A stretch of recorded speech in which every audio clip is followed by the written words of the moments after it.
3 days. 3 nights. No sleep, no peace. Evidence only.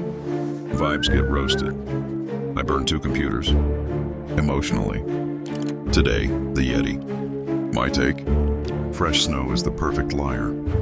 So comment right now. Yeti or bear? Alright, evidence mode. Rule 1. Footprints are liars. Snow melts. Edges blur. And 1 bear step can look like 2 human steps. My take?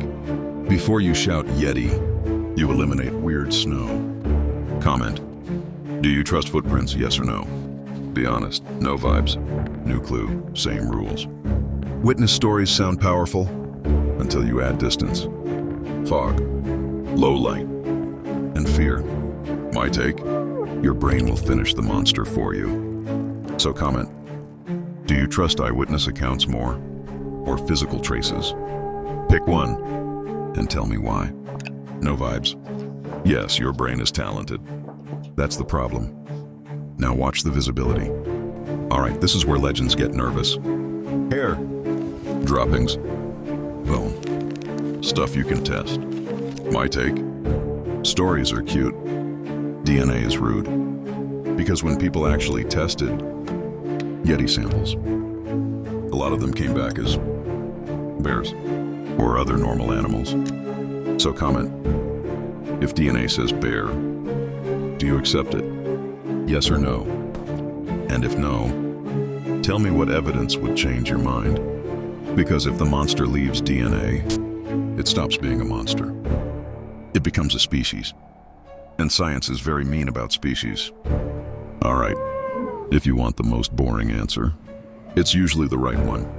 Bears, snow, fog, bad visibility, and 1 confused human brain. My take? A bear can stand up. A bear can leave huge tracks. A bear can look human for 2 seconds. And that's all a legend needs. So comment. What do you think creates the Yeti myth more? Footprints or sightings? Pick one and tell me why. No vibes. If you pick sightings, explain the distance. If you pick footprints, explain the melting. I'm judging politely. Not really. All right, plot twist. Even if it's just bears, the story still matters. Because myths aren't only about animals. They're about people, cold mountains, low visibility, fear, and a brain that hates I don't know. My take? The Yeti is a mirror. It reflects what you bring. Wonder or panic. So comment. Why do you think people love Yeti stories more? Because they want mystery? Or because they want meaning? Pick one. No vibes. And yes, both is cheating. Choose a side. All right, before the conclusion, what can we actually say? We can say this. Footprints are messy. Eyewitnesses are human. But DNA? DNA is the closest thing to a yes or no answer. My take? If the samples keep coming back bare, that doesn't kill the mystery. It just moves it from monster to myth. So comment. What matters more to you? Lab results or legends? Pick one and tell me why. No vibes. And yes, I'm making you choose. That's the point. My final take. Is the Yeti real? As a new species? Probably not. But is the Yeti real? As a story that survives mountains, fear, and bad visibility? Absolutely. My take? If DNA keeps saying bear, I believe the bear. And I still respect the legend. Because legends are how humans name the unknown before science shows up with a clipboard. So comment. Do you want the truth? Or do you want the mystery? Pick one. No vibes. And yes, you can want both. But pick one. That's the game. All right. This is the fake evidence starter pack. Blurry photos, mystery hair, and my friend's uncle saw it. My take: the Yeti's best superpower is low resolution. If the proof is always fuzzy, it's not mysterious. It's convenient.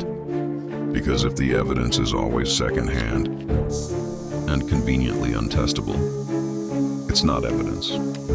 It's campfire content. So comment. Which one fools people the most? Blurry photos, mystery hair, or eyewitness stories? Pick one. No vibes. One sentence, no vibes. All right. Let's talk about DNA properly. Because DNA doesn't care about vibes. It doesn't care about legends. It cares about matches. My take: DNA is the most boring villain. It walks in and deletes your favorite theory.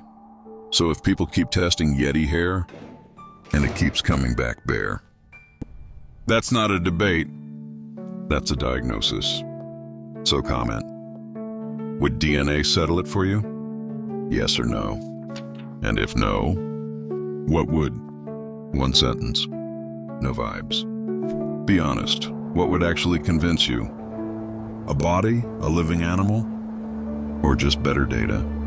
All right. Even when evidence says bear, the legend doesn't die. Because legends are useful. They sell stories. They sell warnings. Sometimes they sell tourism. My take: a myth survives because it's emotionally efficient. One weird night in the snow, and your brain files it as monster.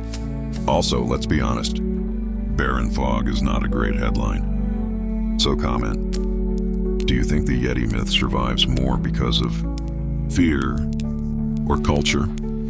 Pick one. No vibes. If you pick culture, tell me what part. Tourism, tradition, or media? My final take: if the samples keep saying bear, I believe the bear, and I still respect the legend. Because the Yeti is real, as a human story, and honestly, a myth that survives this long is doing something right. All right. If you enjoyed this expedition, hit like, subscribe, and comment your vote. Yeti or bear? One sentence why. Quick transparency note. Some visuals in this episode are AI reconstructions and dramatized reenactments. For explanation. Next episode. Do you want another creature case or a human mystery? Top comment decides. Bring sources, not vibes. And yes, I read comments like peer review.